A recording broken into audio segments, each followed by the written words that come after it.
students, I'm Sharon Stanley, Assistant Professor, PG Department of English, Don Bosco College, Kottayam. Dear students, this lecture deals with the summary of Hayavadana, Act 1, continuation of the first lecture. The narrator speaks of the two friends who are about to meet a girl. Devadatta is shown sitting in a chair when Kapila approaches him, questioning his absence at the gym.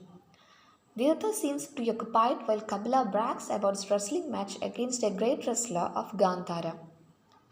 Kapila is delighted to say the wrestler praised the technique of him.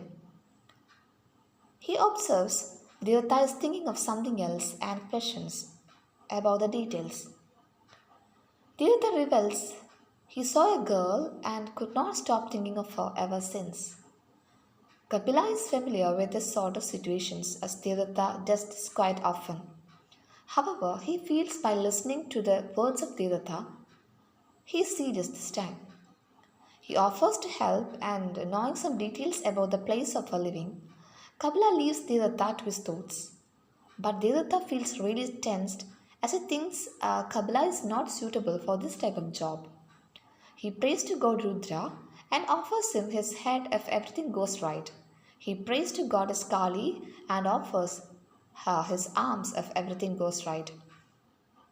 Kapila enters the street mentioned by Devadatta and finds the house after a few trials. He knocks the door and sees the girl described so beautifully by his friend.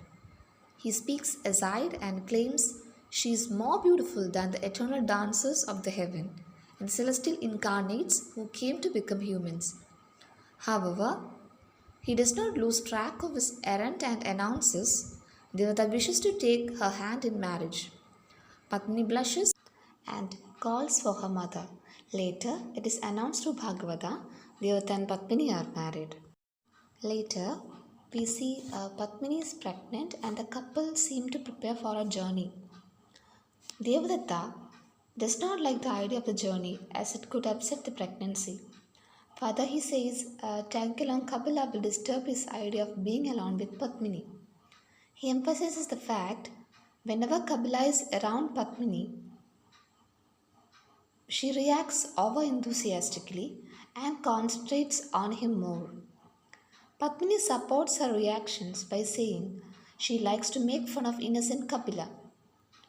Aside, Devadatta says Kapila blushes in front of Padmini like never before and Padmini shows great affection without caring about her status.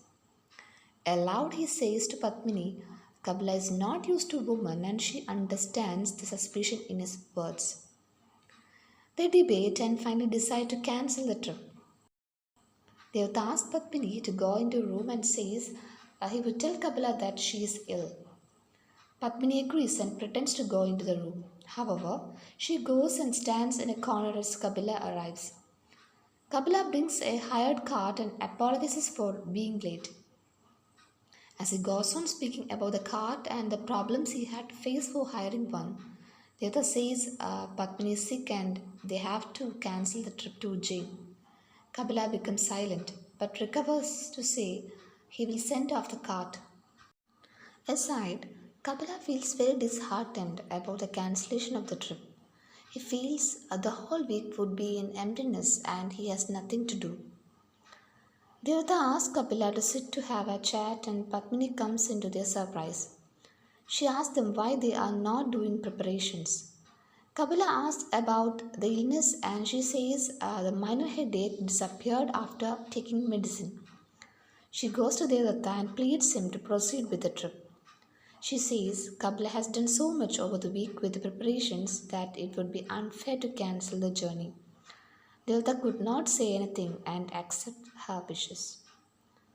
Padmini praises the driving skills of Kapila and reminds how awful Devadatta manages a cart. As they move, she looks at a tree and is attracted towards the flowers. Kapila explains it is a fortunate lady's flower and goes to bring one to her. As he climbs the tree, Padmini is attracted by the strongly built body of Kapila. Devadatta feels jealous as he observes the looks of Padmini towards Kapila. He does not blame her as he knows The body of Kapila is irresistible. Meanwhile, Kapila brings a heap of flowers for Padmini. He explains the flowers contain all the colors a married bride would have. Hence, the flowers are called fortunate ladies' flowers. Later, they speak of other matters, and Kapila mentions of the Rudra temple and Kali temple in the vicinity. Devata suddenly remembers his oath to the two deities. Kapila asks them to visit Rudra temple, but Devata insists that he would stay there. After a few forward and backward debates, Kapila and Padmini decide to visit Rudra temple without Devata. As they leave, Devata wishes them, Kapila and Padmini, to be happy and walks towards the temple of Kali. He begs forgiveness in front of the Kali idol for forgetting his promise after getting married to his love, Padmini. He finds his sword in the temple and cuts off his head as an offering to goddess Kali. Padmini and Kapila return only to find an empty cart. After waiting for some time, Kapila could not stop worrying about his friend and goes in search of him, leaving Padmini in the cart. She cannot believe Kapila is more worried about Devata than her. Kapila moves near the temple of Kali and is shocked to see his decapitated friend. Kapila says if Devata wanted, he would have jumped into fire or down in a river. His actions towards Padmini are nothing but actions of an unintelligent man. He feels if Devata would have guided him, he would have come out of that dark situation. He speaks greatly of Devata and claims he is his friend, his brother, guru, and everything. He picks up the same sword and cuts off his head. It is almost dark, and Padmini is complaining about the men who have not returned to her. She imagines Devata would be grumpy with Kapila for his actions. She decides to go in search for them and reaches the Kali temple. She finds the two dead bodies and feels terrified.